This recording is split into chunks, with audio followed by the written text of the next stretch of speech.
back down again, and then took an enormous public works program known as World War II to bring the economy out of the Depression.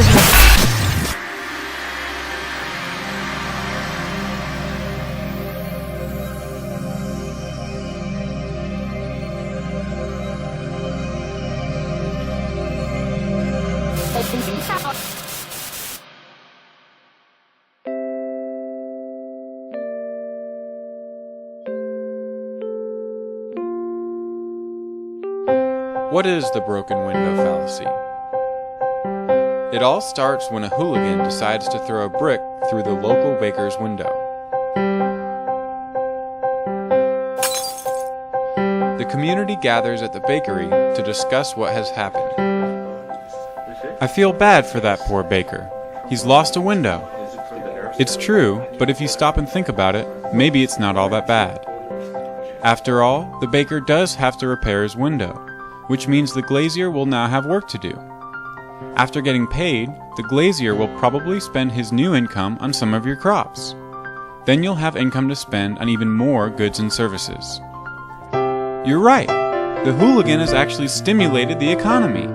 Imagine how many more jobs would have been created if the hooligan had done more damage.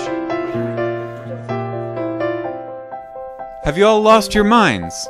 Haven't you read Frederick Bastiat or Henry Hazlitt?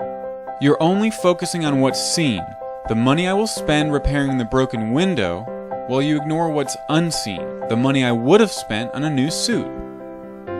If I had bought my new suit from the tailor, he would have also spent his new income on some of your crops. So you still would have had more income to spend on other goods and services. The only difference is that I would have had both my window and a new suit, whereas now I only have a window. This hooligan has cost me, and thus our community, a new suit. The story of the hooligan shows us that physical damage destroys wealth.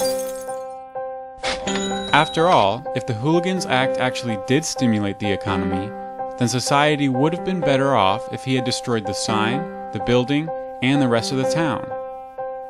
But the broken window fallacy is much more prevalent than it may first seem. In fact, it remains at the core of mainstream policymaking. For example, when the government claims to create jobs by financing public works programs, such as construction, it does so at the expense of its citizens in the form of either higher taxes or inflation. The citizens would have spent their tax dollars on other goods and services, like refrigerators or surfboards or movie tickets, which would have increased job growth in those industries. Because these goods will never be produced, however, these potential jobs remain unseen, but they are no less real and no less important as the jobs that we do see. So if you ever hear of the stimulative effects of wartime spending, tariffs, or stimulus bills, know that this is merely our old friend, the broken window fallacy, dressed in new clothing and grown fat beyond recognition.